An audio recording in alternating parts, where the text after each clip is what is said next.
Okay, so this week's course is Rattlewood Golf Course in Mount Airy, Maryland, which is one of the Montgomery County golf course set of courses, 7 courses.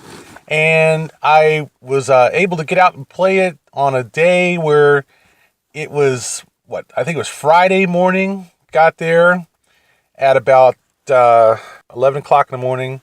It was $40. I think it's $40 just before noon. The big thing was it was $45 for 18 with a cart before noon during the week, and after noon it's $35, but you don't get a free lunch. So now this course is kind of interesting. I liked the course overall.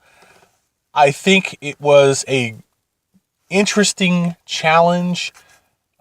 Although it does come off as kind of a cheesy course, it reminded me a lot of this really kind of sketchy course I played in Front Royal not too long ago. It actually wasn't a lot better than that course in some ways, but in other ways, it was actually a pretty decent course. So it was kind of interesting. It was like the better of the sketchy courses, but maybe the lower half of the good courses. It wasn't as good a course as, I would say, Northwest, which is a Montgomery County course, but it was substantially better than Falls Road, while at the same time, you could argue that Falls Road is a decent challenge of golf for, someone who's a 20 handicapper. I still think that I'd much rather play Rattlewood than play Falls Road any day of the week. It was a much more interesting course. Rattlewood was not bad at all. I would say probably there weren't really any bad holes. There weren't any outstanding holes, but there were a lot of good holes. It just was a little on the short side, and the grass wasn't in the great condition like you'd maybe like to see. Some people like to see. I like to see. I like a course that has good solid grass, but it wasn't bad. It was okay, and actually it had some reasonably picturesque holes, and it certainly had a couple of really nice challenging holes. The thing I would say that I didn't really like about it, if there was something that really stuck out as something I didn't like, is I don't really like the uphill approaches to greens, where it's not like the green itself is elevated. It's just the entire hole progresses upwards. You really can't see the green because the whole area is up, way up there, and you're just kind of guessing from the amount of the flagstick that you can see, where the green actually is. You can't tell the distance. If there's a sand trap in front of the green, you can't tell. So some of the holes, you can't see where the green is really. Amazing how similar some of these holes were to a course that was a $25 course in the middle of nowhere, that's just carved out of a little park somewhere. And on the side of a railroad track, that this course had the same kind of hole layout in some places. But in general, it wasn't that kind of a course. It was a notch or two certainly above that. And I would say it was a good value for the round. I thought it was an interesting, fun round. Some of the holes you could see that they cut the waist down significantly, and like a PB die or something like that, that waist would not be cut down to, say, 6 inches at most. Okay, the height of the waist definitely affects how difficult a course is, because it can convert a shot from a findable shot to, it's short waist, but it's still so dense and thick that there's no way I can find it, or I couldn't play it if I had to. I'd have to take a drop out of there, or there's just no way. There's no way. You see it go over there. There's no way you're going to find that waist. Sure enough, there will be people who go trampling around in that waist looking for their balls, but for the most part, forget it. Maybe you'll find another ball to make up for the ball you lost. And so I think, in any case, this course was interesting in a sense. It has decent verticality.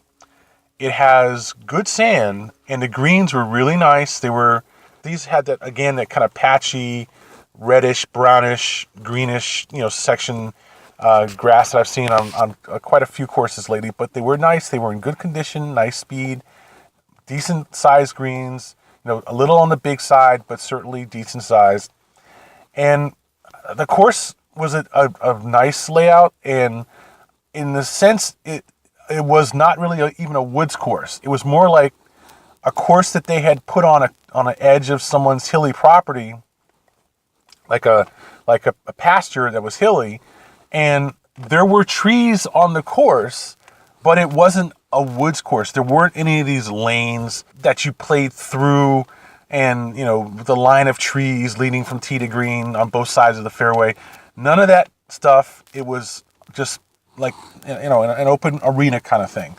The wind was very powerful in the in the early part of the round until we got to about the I'd say about the 8th hole, and it was good. I certainly enjoyed playing this course. I definitely think of the rounds that I played in the last 6 weeks, I would say this was one of the better ones. It absolutely was. The clubhouse was really nice.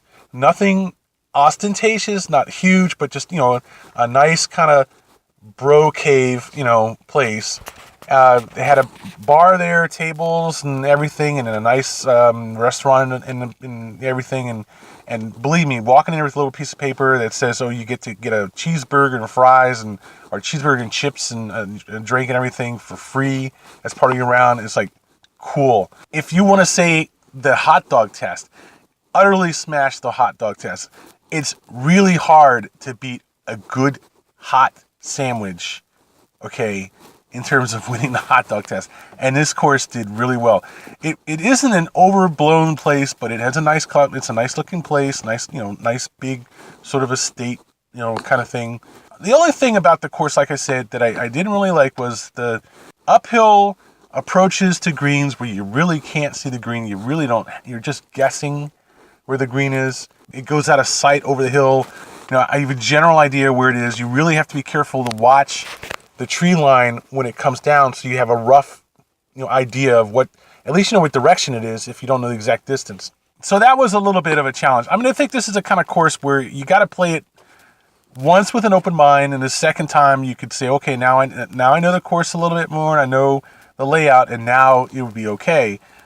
I don't really like playing courses where it's such a different course the second time you play it. So it really was a good course with a few down points. I can't really give it more than a B, I think, overall, because the course was okay. It was a good course to play, but at the same time, I think it had a few problems, not just one. For one, the holes where you're playing pretty much uphill the entire hole, and it's not just the green that's elevated.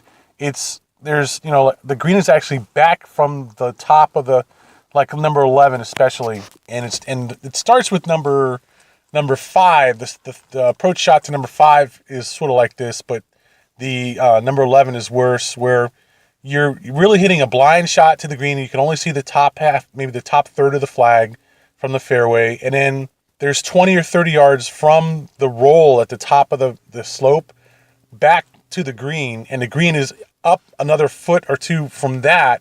There's a sand trap in front, and you can't see any of this stuff, unless you're within 50 feet of the green, honestly. So that's kind of a problem. That wasn't really a great hole. The housing is a factor, which is a shame because I think number 13 is a really nice hole, but the approach shot up from there is nice. It's kind of another blind shot up over a hill, and this is a nice big long hill. You can see the 150 marker. Hitting on faith up there again. Number, 15 over the little lake. That's walking only. You can't drive up there.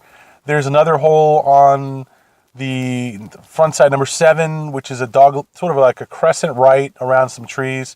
It looks like, if you didn't know better, the play is actually to the left and then to the fairway that goes back to the left, but that's actually the number 9 fairway. But the play is to the right, and you wouldn't know that unless you had a course map or something. It's a hidden green tucked around the corner, and unless you know that. So 7, 8, and 9 are a decent set of holes, but they sort of embody the problem with the course in general, in that it does have a few holes where you're taking blind shots to the green, and which I just don't see that as a constructive use of golf effort to do, because how are you going to know if you hit the green unless you go up there and the ball's sitting on the green? It could be anywhere behind it or to the right, on the slope to the right or anything like that. You wouldn't know. Even if you're standing on the green, you wouldn't know because it's down below the level of the green, and you can't see. So totally blind shot on top of that to the green if you're more than 150, 175 yards out. So that's one problem, is the number of shots where you can't see the green from the fairway and you're hitting these blind shots at the green.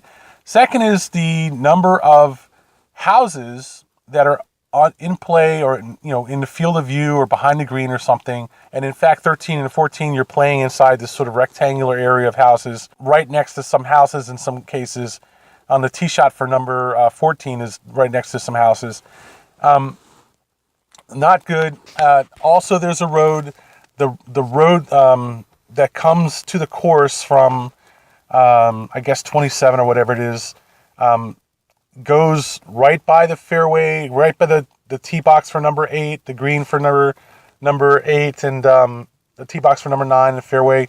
And also it goes by part of the backside holes also. And sure enough, we're standing on the green in plain view of people driving by, and some douchebag drives by and dun, dun, dun, dun, dun, dun, dun, dun. It just seems to happen like 80% of the time in these situations. At least one guy will drive by the course and see people playing golf and honk his horn.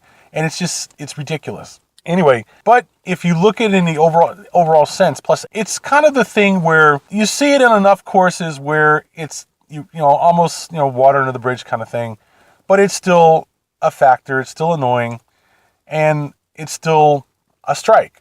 As far as I can say, period, it's a strike. This is my first case of any kind of greenskeeper fouling whatsoever this year. I went out and hit the second hole, and there's a guy on the fairway sitting up there with the little mower sitting there, and he's sitting there, just off the cart path to the left, acting like that's not in play, that it's not a shot, or he's not in a shot, and I have to wave him on out of the shot. It's just not ideal. It's a decent course, but it's not ideal, and it's not that good of a course, even though it is a decent course. So I wouldn't say it's the best golf course. I certainly wouldn't say it's the best golf environment. And it's got some layout issues that I thought were just not a good thing to have. And it was okay. It was a decent round. It was fun. The weather was nice. And because there aren't that many trees on the course, literally on the course, any sort of wind is significant. The par threes were really nothing special. I mean, there's one decent par three, 225 from the back tees. That was, I think, a good challenge of a par three. But the other ones were really okay. Just 145 to the par three, right there. It's flat level right there in front of you. I can't say that there were any holes on this course that were really tough, but I can't say there were any that were really great either. It was okay. I'd say C plus B level golf. The environment was C plus B level. The outstanding thing about it was the food in the clubhouse and the value, I would say, for the price, even before noon, for the price, at least on a Friday, it was a decent price and was a good round, and I certainly enjoyed that. Now, the location is really good. It's, on 70 up there. It's not actually at 70, so you don't hear all the highway noise from 70. There didn't seem to be any planes flying around over the course, no choppers, so that was good. And the staff was nice, cheerful, helpful, everything. It had, a nice clubhouse, nice pro shop, nice dining area, everything. So I actually enjoyed that part of the course a little bit more than the golf itself, but the golf was decent. Certainly lacking in some areas, not outstanding in any real shape or form, but decent. Decent course. I wouldn't say it was as good as Northwest, but it was not bad at all.